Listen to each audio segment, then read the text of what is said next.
I'd like to call this 43rd meeting of the Standing Committee on Aboriginal Affairs and Northern Development to order. Today we are undertaking a review of Bill C-27. Today we have with us the Minister as well as his accompanying officials from the department, from INAC's department, as well as representatives from, or a representative from the Justice Department as well. Minister, what we'll do is we'll turn it over to you immediately, hear from you, and then we'll begin the rounds of questioning. Thanks so much for being here. We know that you had a hectic and busy schedule, but we certainly appreciate the time that you've taken for us today. Yeah, thank you very much, Mr. Chair. It's been one of those days, so I do apologize for the 10 minutes that I kept you waiting. I'm pleased to be joined with Carl Jacks, who's from our Justice Department, Brenda Kustra, who's the DG for Governance with my department, and Andrew Francis, who's CFO and Corporate Accounting for the department. I'm happy to speak to Bill C-27 and to respond to your committee's questions. As I indicated, when Bill C-27 was first introduced last fall, the First Nations Financial Transparency Act is one of a series of initiatives that will help to build stronger, more self-sufficient First Nation communities. It complements Bill S-6, the First Nation Elections Act. Both are important pieces of legislation that will strengthen transparency and accountability in First Nation governments and will help to empower First Nation people. First Nation residents want and expect transparency from their elected representatives. Like all Canadians, they want assurances that funds are being used to improve their communities, quality of life, and economic opportunity. We believe that First Nations citizens should have access to the financial statements of their governments and information on the salaries of their elected officials, as do other Canadians. Democracy depends on citizens being able to call their elected leaders to account to ensure they represent the community's best interests. Under current Indian Act policy, First Nation community members may ask for financial information relating to their band. However, the First Nation is currently not legally required to release this information. As a result, each year my department receives requests from First Nation individuals looking for this basic information that we believe they should be able to access directly from their band. I would much prefer not to be the middleman in responding to these requests. Mr. Chair, Bill C-27 would directly address this issue by requiring the First Nation governments to publish annual audited financial statements and a schedule of the salaries and expenses of their chief and councillors. This would ensure that First Nation community members have the necessary information to make informed decisions about their governments. It is important to note that this bill would not set salary levels for chief and councillors. Rather, it will remain the responsibility of the First Nation to set the appropriate level of remuneration for elected officials. Bill C-27 will simply provide for the public disclosure of financial information that would allow the membership to decide if levels of compensation are appropriate. A real or perceived lack of transparency and accountability from First Nation leaders can also erode investor confidence and impede a community's ability to take full advantage of economic development opportunities. Ultimately, this delays or destroys job opportunities and economic progress for the First Nation community and its members. On the other hand, we know that increased transparency and improved financial reporting leads to increased investor confidence and ultimately a stronger economy. That is why it is essential that such information be easily accessible not only to First Nation residents but also to the broader Canadian public. The publication of financial information will make it easier for analysis and comparisons to be done by a wider group of people, including academics, the media, economists, investors, and the general public, as is the case with information provided by other governments in Canada. A question that came up during second reading of this bill is whether the public disclosure of financial statements of band-owned businesses would undermine their competitiveness. The simple answer to this is no. Bill C-27 would not require each individual business owned by the band to publish its detailed financial statements.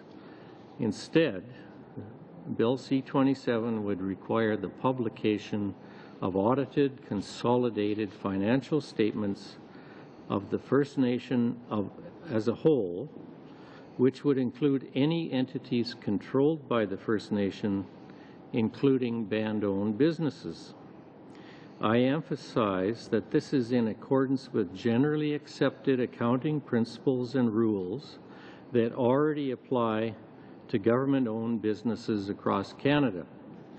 These statements are highly aggregated and should not reveal any proprietary information that would undermine their competitiveness. Now, we are reviewing the language of the bill and are receptive to clarification consistent with matching the spirit and intent of the bill. I also want to take this opportunity to be absolutely clear on the fact that this proposed legislation would not create any additional paperwork for First Nation governments. They already produce audited, consolidated financial statements each year, which are audited by independent, accredited professional auditors as a requirement of their funding agreements with my department, and this bill is not requiring anything new. Similarly, what we are asking of chiefs and councillors is no different than what we ask of ourselves as parliamentarians. For example, the Government of Canada posts its financial statements on the internet, and each of us as members of Parliament now fully disclose our salaries and special allowances to the public as required under the Parliament of Canada Act and Salaries Act. Canadians can easily access this information and more since the Federal Accountability Act has increased the public's access to information about government activities. Provincial and territorial governments have adopted similar practices, and the vast majority of them have legislation that requires municipal governments to make these documents public as well.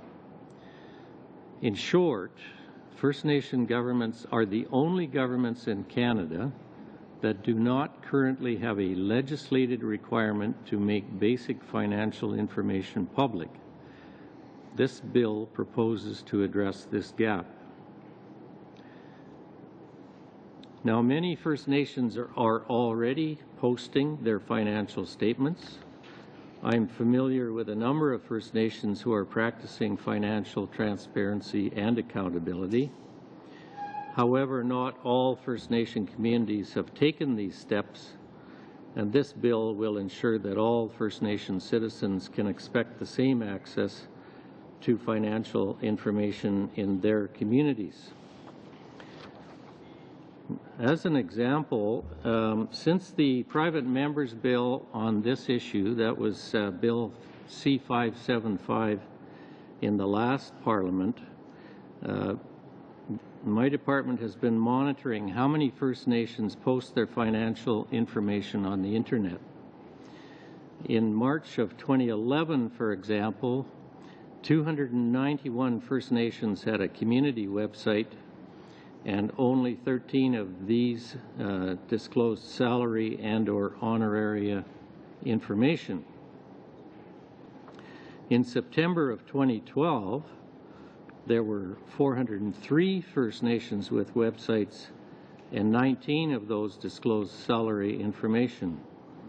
So this demonstrates that a growing number of First Nations see the benefits of being open about this information. We expect that once this bill becomes law and posting financial information becomes the norm for First Nations, as it is for all other governments in Canada, that many First Nations will not only meet the expectations of the legislation, but surpass them. These are the communities that will benefit the most from this legislation. Mr. Chair, Bill C-27 fully addresses the point that not all First Nations have websites. A First Nation will not be required to have its own website as a result of this bill. If a First Nation was not able to publish the information electronically itself, it could ask another organization to post it on the community's behalf. Alternatively, the First Nation could ask my department to post the information on its behalf. However, we should be clear that having these documents published on a website does not fulfill a First Nation government's obligation to make copies of financial information available to its members. Although we continue to make progress on increasing internet connectivity in First Nations, many First Nation members still do not have easy access to the internet. As a result, First Nations will need to find ways to make this information available to their members who do not have internet access. Many already do this either by distributing printed copies to households or making the information available in readily accessible locations in the community, including band offices. As I mentioned at the outset, my department receives many requests each year from First Nation members seeking assistance in obtaining basic financial information from their own government. First Nation citizens should not have to go to the minister for this information. It would be more appropriate for First Nation citizens to obtain this information directly from their band council. This bill would provide First Nations with the tools they need to access this information and ultimately lessen my role as the minister, which is consistent with my desire to lessen ministerial interventions in what should be community-based decision-making. Mr. Chair, this bill is not proposing radical measures. They are the minimum that citizens should expect in a democracy. First Nation residents have the same expectations in this regard as other citizens, as other Canadians. Bill C-27 will result in increased public trust, both from community members and Canadians at large. This will translate into increased business opportunity. This bill will help to assure potential investors that they can safely enter into joint financial agreements and business undertakings with First Nations. This will contribute to social and economic improvements in the lives and livelihoods of First Nation members. So, Mr. Chair, I'm happy to have had this opportunity to speak to the committee. Bill C-27 is a landmark bill that's long overdue. It will bring many benefits to First Nation communities and encourage self-sufficiency. So I am pleased to answer questions at this time. Thank you very much, Minister. We'll now turn for our 7-minute round to Mr. Genet-Jourdain for 7 minutes. Monsieur le Président, d'entrée de jeu, Mr. Chairman, first of all, I would like to say since we had a late start, I would like us to carry on for an extra 10 minutes at the end. Would that be possible? In order to compensate for the delay in beginning. Minister, I would have 3 questions for you, and one is fairly technical. So if you cannot answer right now, could you please provide your answer in writing?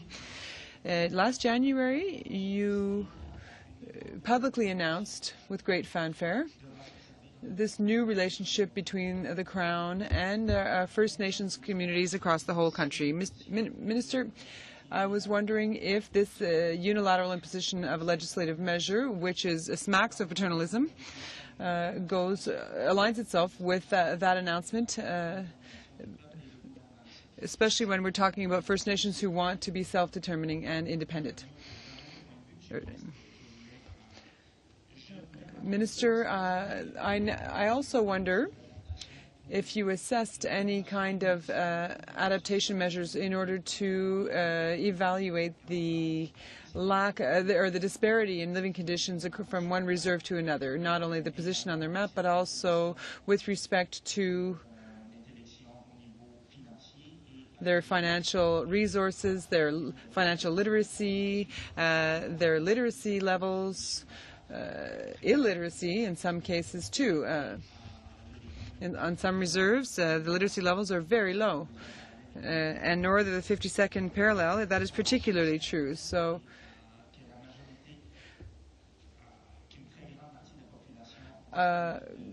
large proportion of this population has few financial resources at its disposal and little education.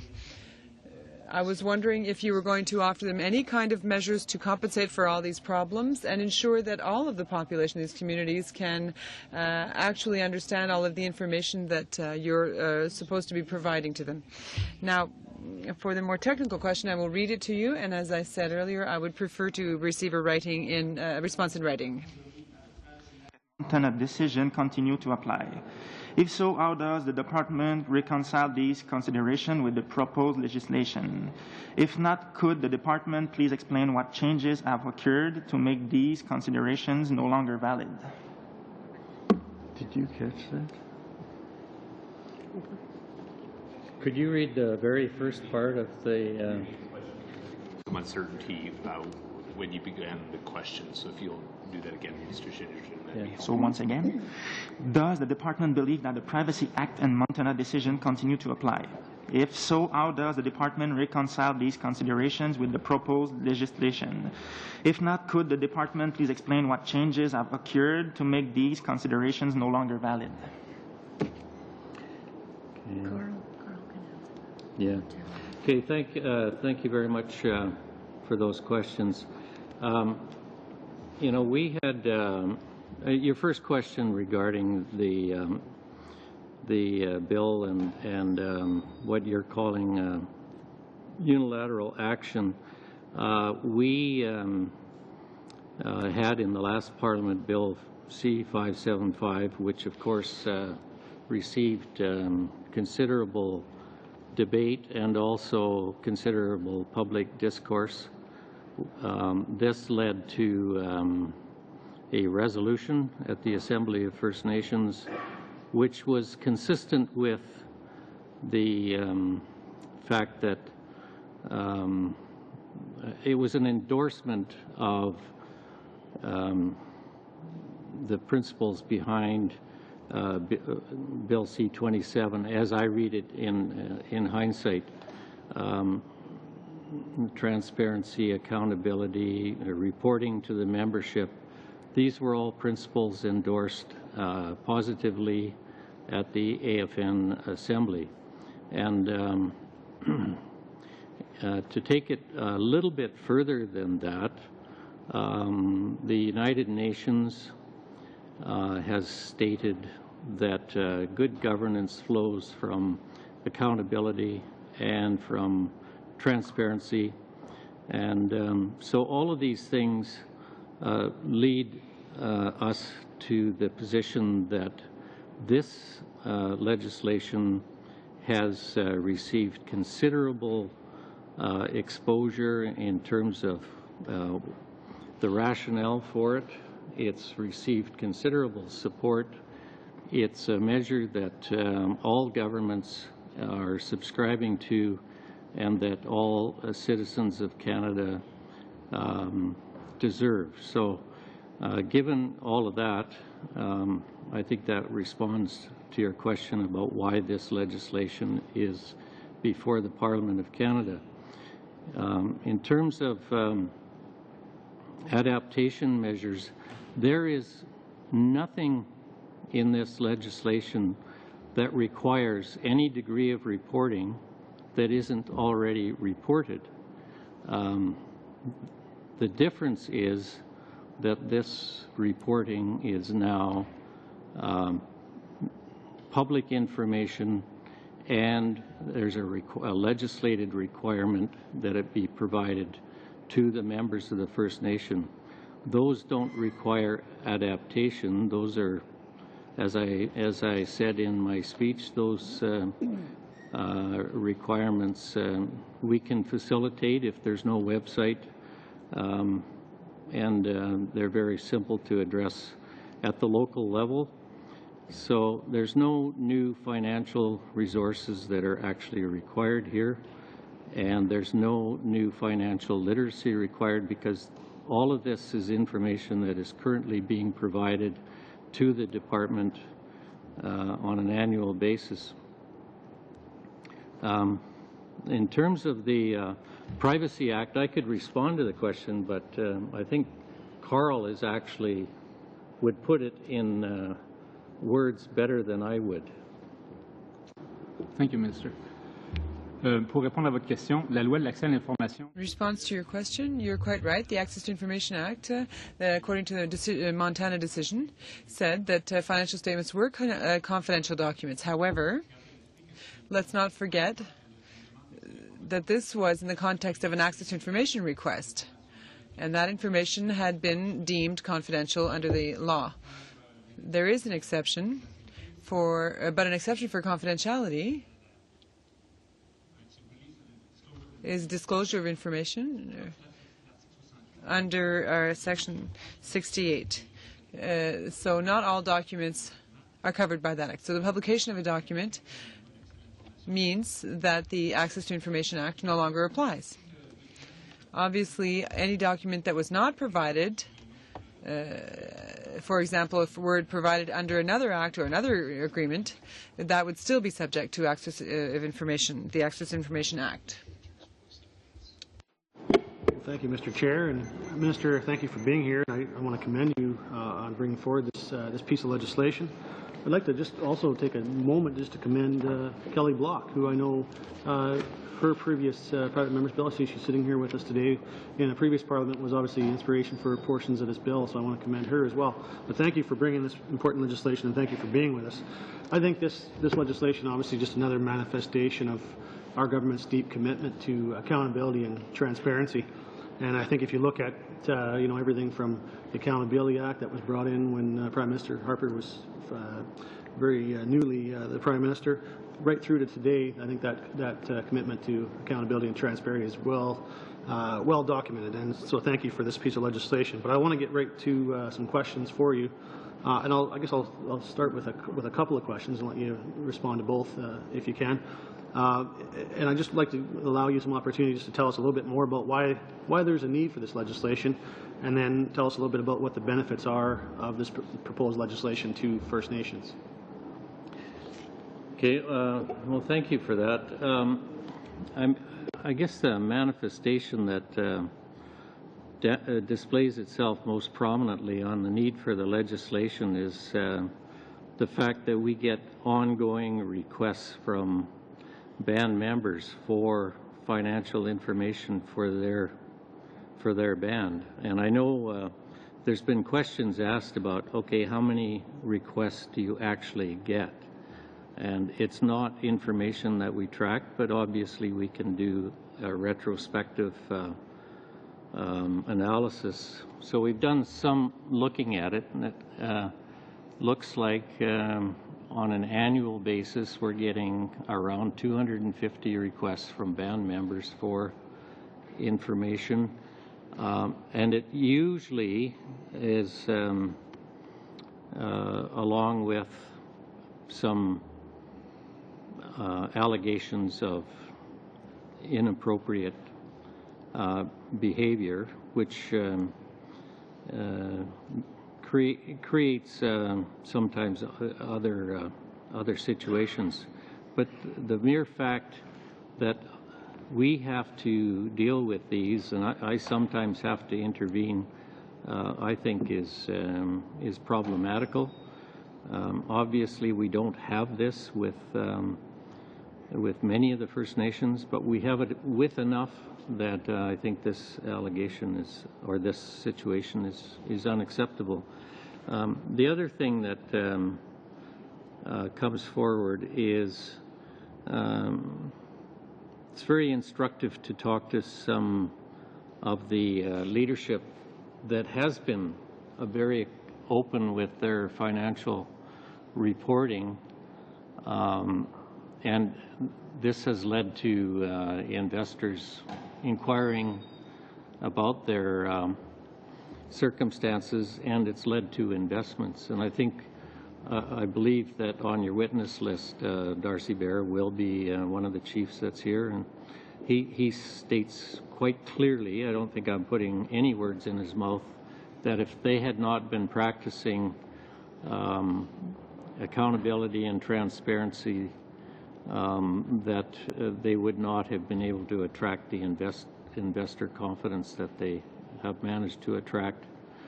And it's also a form of internal disciplines. So, you know, I mean, all governments do it, and they do it for a reason. So I think those are the main points I would make. Okay, thank you. And so, to whom does the legislation apply? Does this apply to all First Nations bands, and would it apply to those that have a self-governance agreement? No, it does not apply to self-governing First Nations, of which we have 34 across the country. So I'm told that the number of First Nations that this would apply to is 582, for those of you who like dealing with real numbers. As I mentioned before, all of those are currently reporting. They're reporting to the department, and you know, we deal with each First Nation based on grants and contribution agreements, and we have things, accountability and provisions built into those grant and contribution agreements.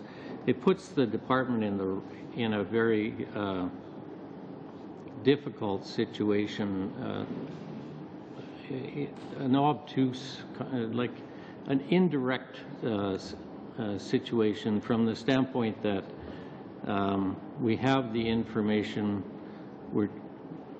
but our only mechanism to affect change has to be done between the two parties, and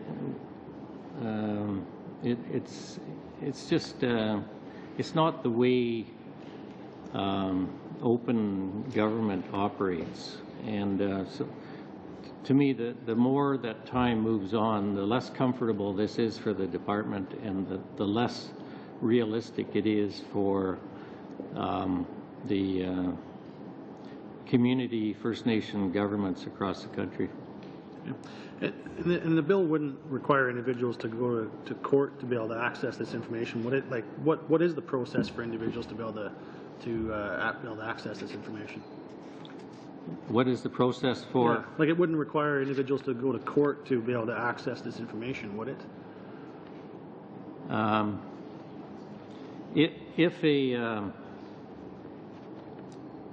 If a First Nation, one of the 582 First Nations fails to post the information, anyone could ask the court to require the band council to publish it, but I would expect that would actually never happen, because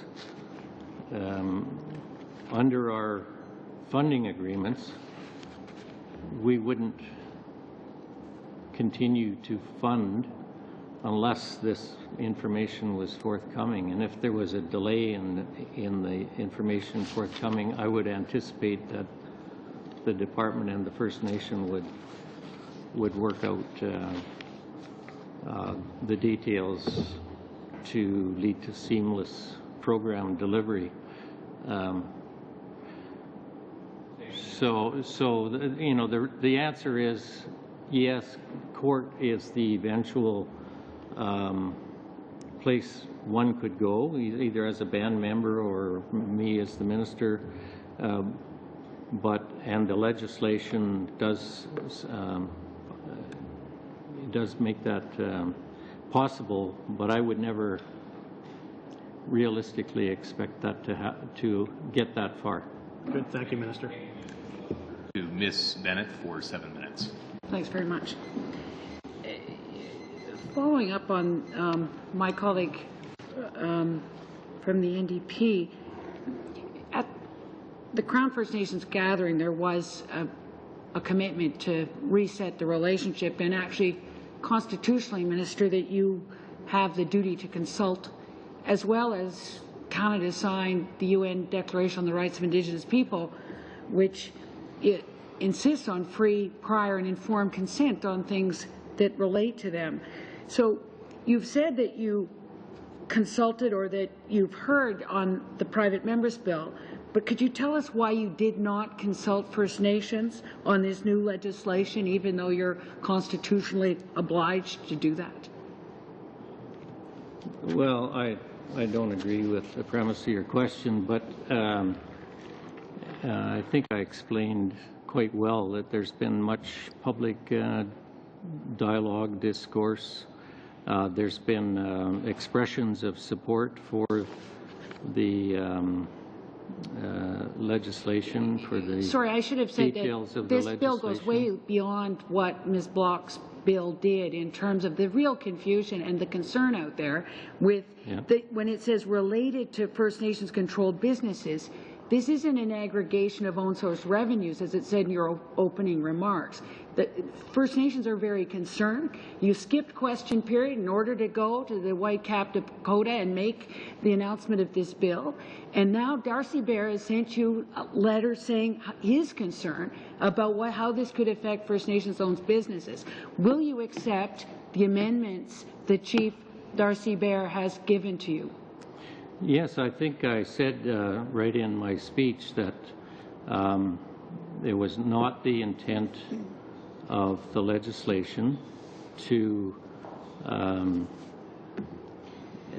create a circumstance as described in Chief Bear's concerns, but that we'll look at the bill. We are looking at the bill in terms of the language, and we're quite prepared to change the language to clarify it, to make sure that the spirit and intent of the legislation matches with his concerns. And so, yeah, that's not an issue.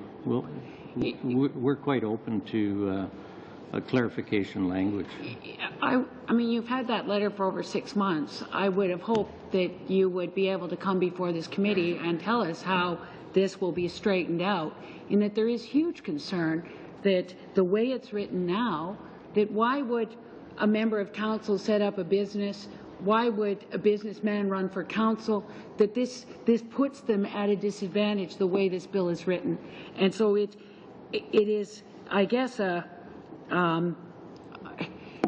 as I said to your officials before, people are concerned as to why you would go even further on this bill than at the private members bill without consulting First Nations, and particularly without, in your opening remarks, agree that the flawed nature of the bill, and what are the solutions, what are the government amendments that you are going to bring forward to actually have us be prepared to hear the future witnesses?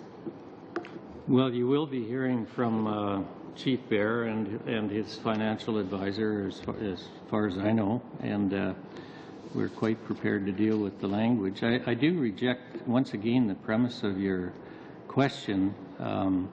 For examul, an independent when were the consultations running on this for bill with council, First Nations? You did not consult with First Nations on this bill. If they have a private business and they wish to contract to the First Nation, Their private business is their private business, and that has nothing to do with the reporting requirements of this bill. It would be excluded from the requirements of this bill.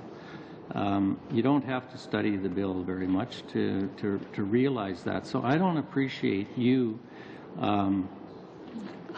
suggesting that this bill includes provisions that it simply doesn't include in order to generate opposition from people who have been misled. And, you know, that's, you know, My there job, is Minister, nothing is in just this to repeat bill back that what other, First Nations are saying to me. there's nothing in this bill that other governments don't require, and there's nothing in this bill that they aren't already reporting. And in some cases, those who are reporting publicly are already reporting more than what we are asking for, just out of self-interest. They've decided they wish to do that. Can you tell me why you didn't consult with First Nations before you tabled this bill? And also on the proposed education bill, people are very, very upset. You said you reset the relationship with First Nations, and you raining down this legislation without consultation. Well, I can tell you, Carolyn, that there is no education legislation. I have put this in writing. We are going to engage in intensive consultation before there is any First Nation education legislation. I've already responded to your questions about why this bill is before the House of Commons, and I think my explanation was quite clear.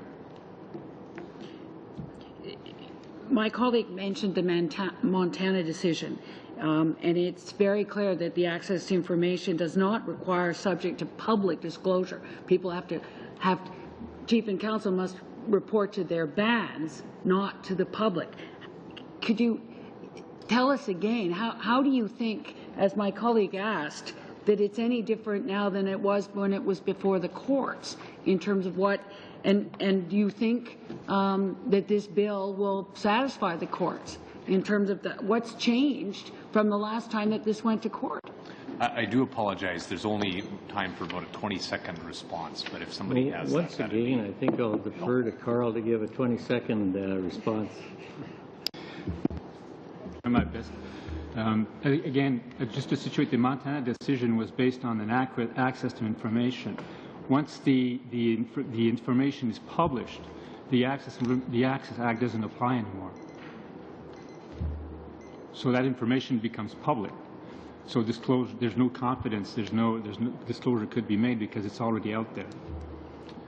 Thank you very much. We'll turn now to Mr. Rickford for 7 minutes. Thank you, Mr. Chair, and thank you, Minister, for being here today.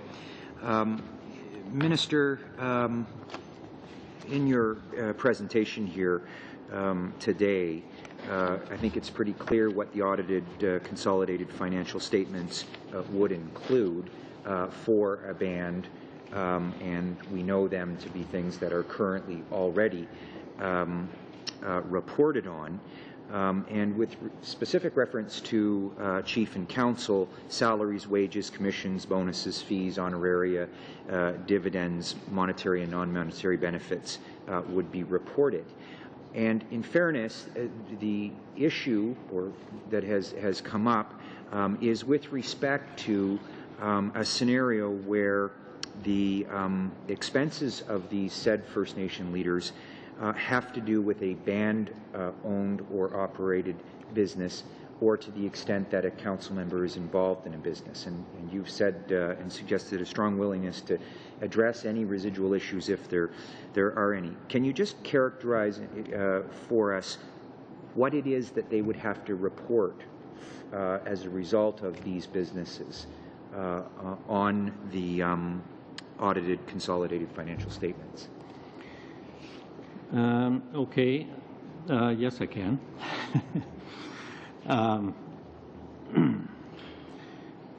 As I've said, this information is already provided in their consolidated financial statements to the department.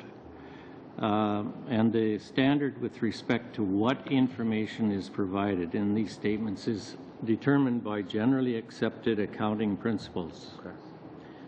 I'm not an accountant, but there are generally accepted accounting principles. There's a handbook. My colleague on my left, I'm sure, could define it quite well. So information that would be disclosed in the schedule to the financial statements include, and this is the salary portion, include the salaries, wages, commissions, bonuses, fees, honoraria, dividends, and any other benefit that chiefs or councillors are receiving. The expenses of First Nations leadership, such as transportation, accommodation, meals, and hospitality, would also be reported, and they would be required to disclose remuneration paid to them by any entity controlled by the First Nation. This is where if a member has a private business, that's not included. This reflects current practice, as First Nations are already required to report their remuneration and expenses separately, paid to chief and councillors as part of their requirements under the current funding agreements with the department.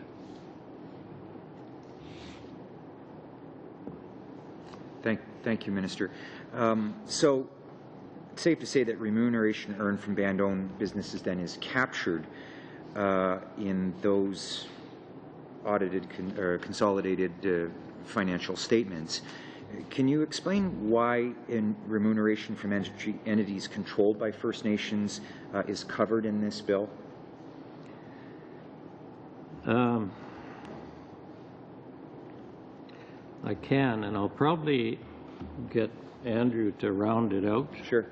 Because of his detailed knowledge. But the purpose of this clause is to capture the schedule of remuneration, any monetary or non-monetary benefits earned by First Nation elected leaders as a result of their activities as leaders of their communities. Many First Nations establish corporations that are partially or wholly owned by the First Nation. Often chiefs and councillors serve as directors of band-controlled entities and may receive per diem or expenses or some other form of remuneration. And given that the band is the owner of the corporation and the corporations may be sole source providers to the band itself, it is appropriate that members be provided with an accurate and complete picture of the remuneration received by elected leaders.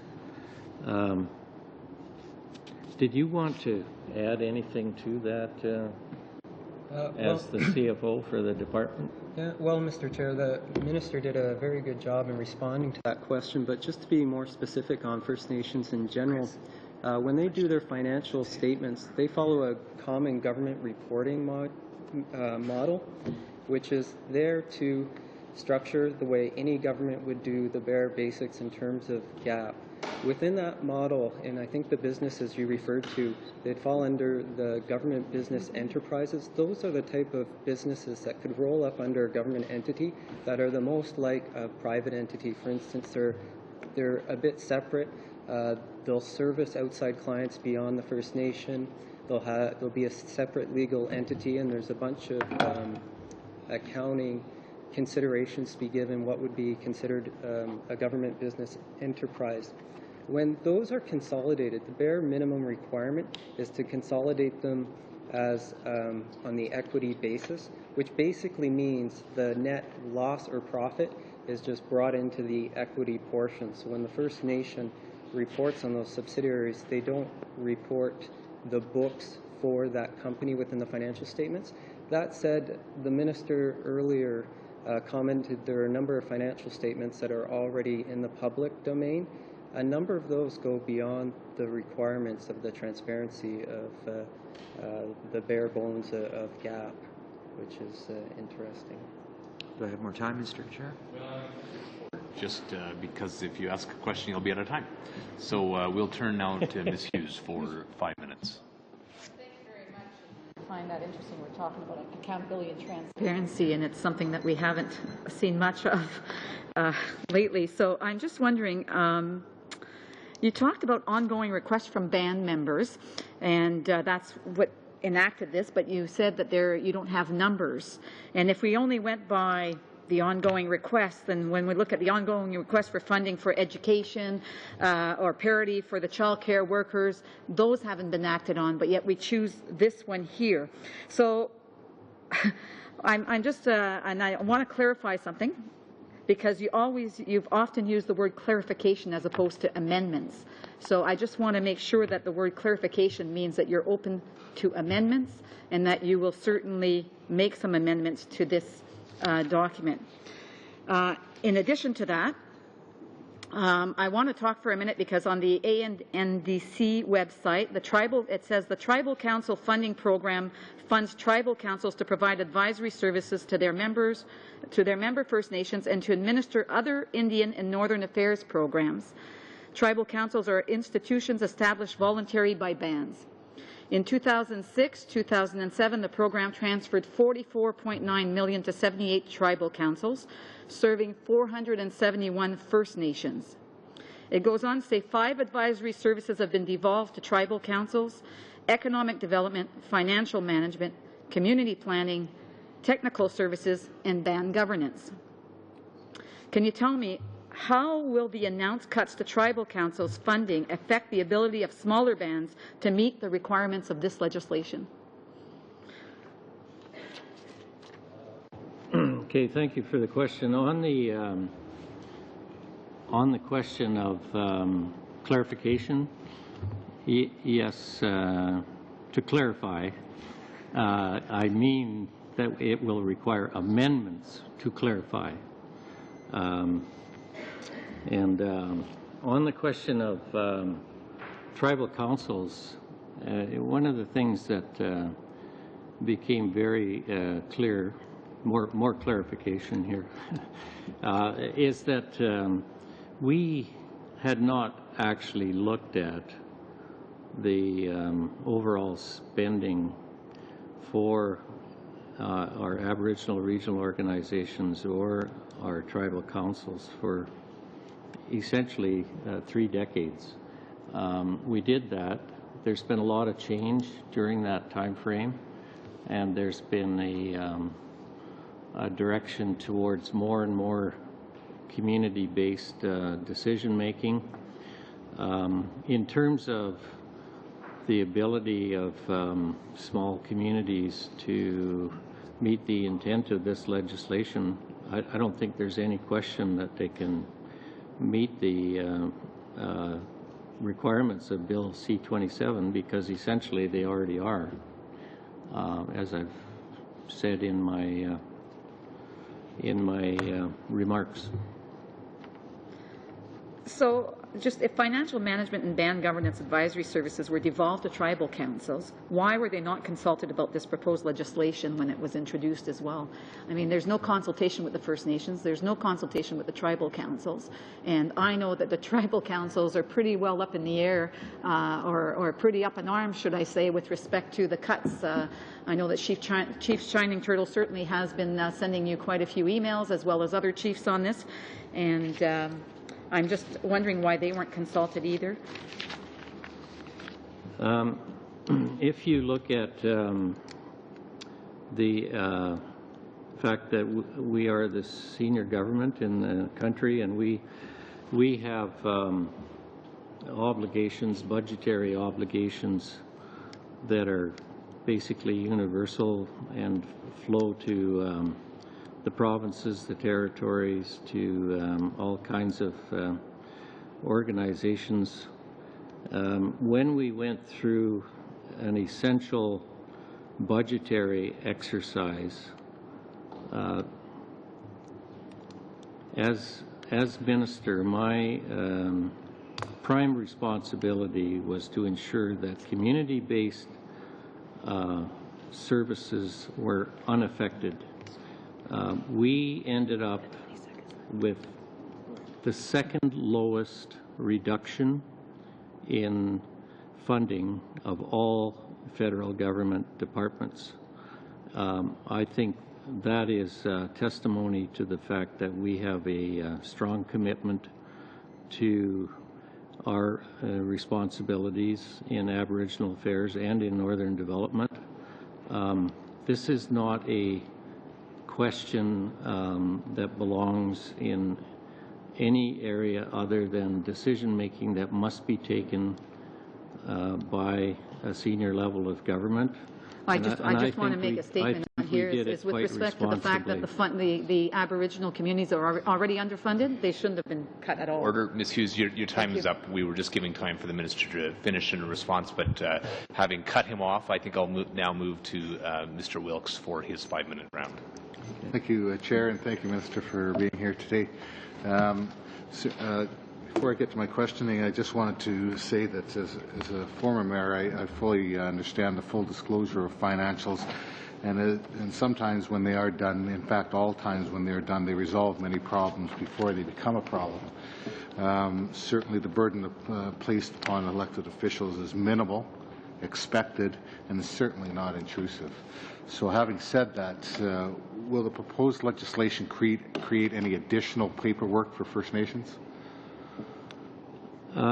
No, this bill will not create additional paperwork, and you know, this whole question of reporting burden is actually an interesting question, because we have been looking at, as a department, at earlier criticisms from the Auditor General and others about the level of reporting burden that was in existence before this legislation ever came along. And so we've launched a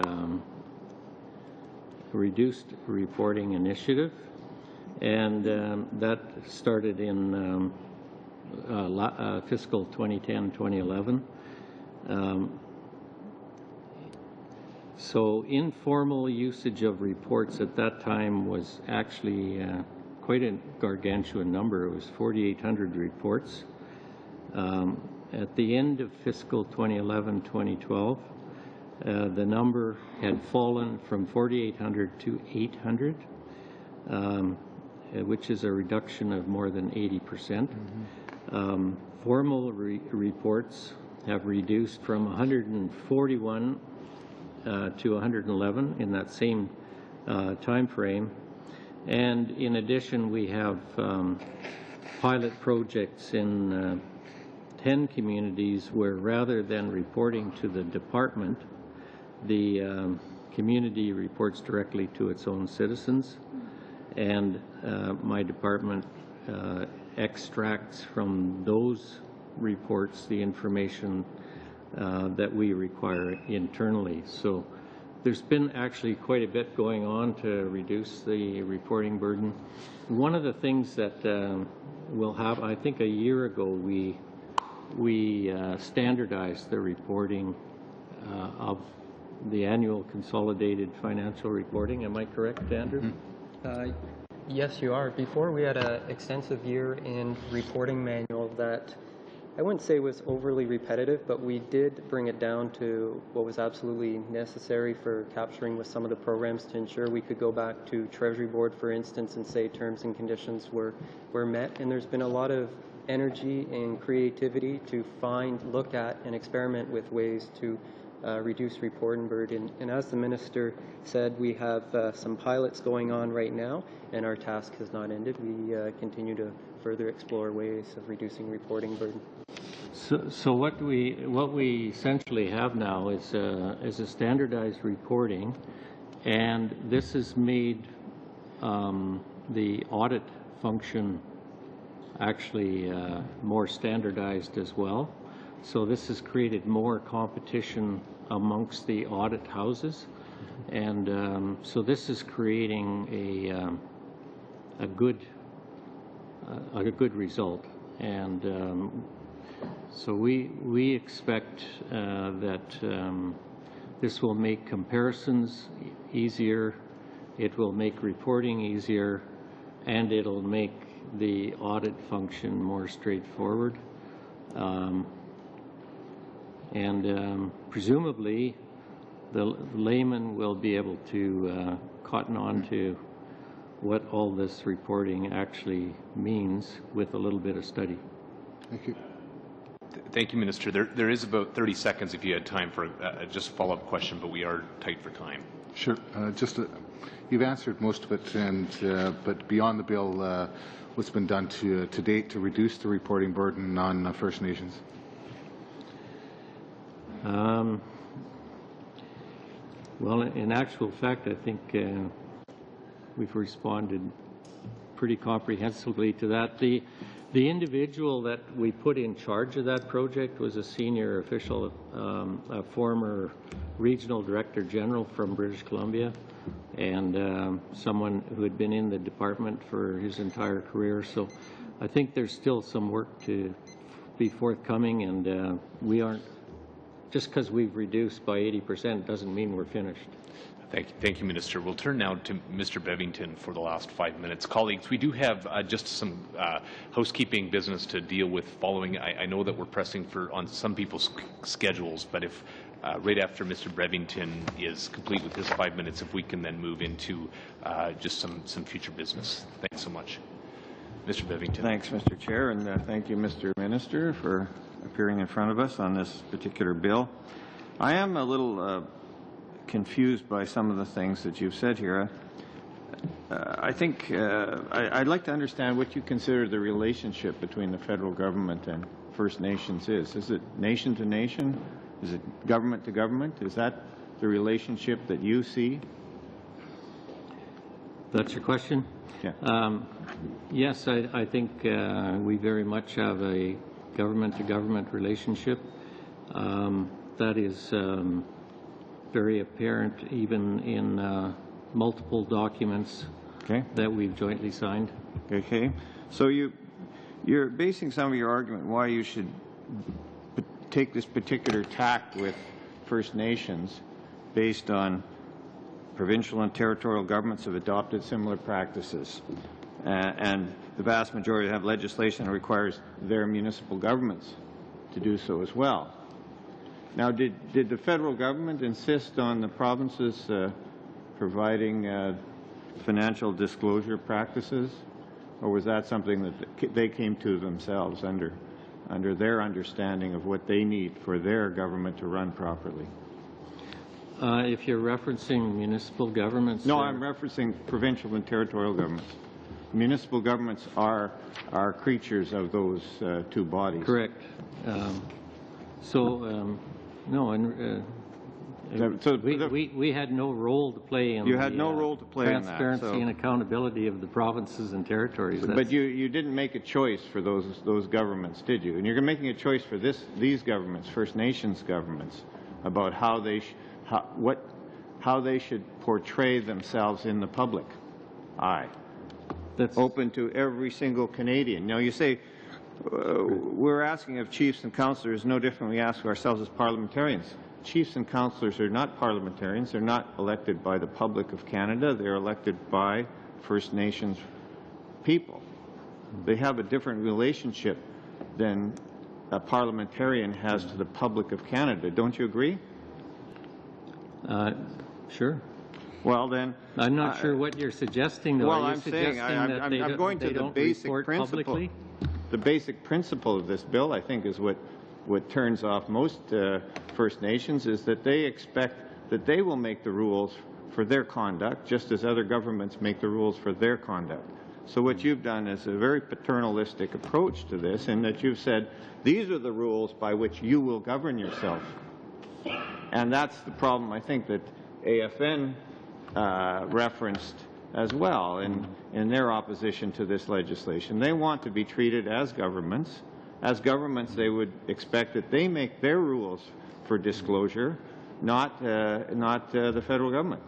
Right. The federal government has some financial accounting requirements that are a relationship between the Aboriginal government and the federal government. And for those to be made public should be the responsibility of of both parties, not an individual party, as you have put forward with this legislation. So, Dennis, we have 34 self-governing First Nations across the country. We, under their agreements, they have their reporting mechanisms. Under the, for the other 582 First Nations, the Indian Act is silent on transparency and accountability. We are bringing the 21st century to First Nation governments who are whose citizens and members are currently asking the department for information that should be coming from the First Nation governments themselves in some cases. And this is inappropriate. We have an obligation as the senior level of government to ensure that those Canadian citizens have the same rights as other Canadian citizens. How are we doing for time? Down to about 20 seconds, and we certainly could use that for our next. I would say that quite clearly, if moving into the 21st century means that we're going to make more decisions for First Nations, I think that is the wrong attitude. I think we have to treat First Nations as governments, just as we treat the provinces, the territories as governments, and the relationship should be should be encouraged in that direction. Thank you, Mr. Bevington. Yeah, we appreciate those comments, but I don't think there was a question in that. So, Minister, we do want to thank you for your time today. We certainly appreciate it. We know you had a busy day, and we are thankful that you were able to be here and stay for the extra time as well.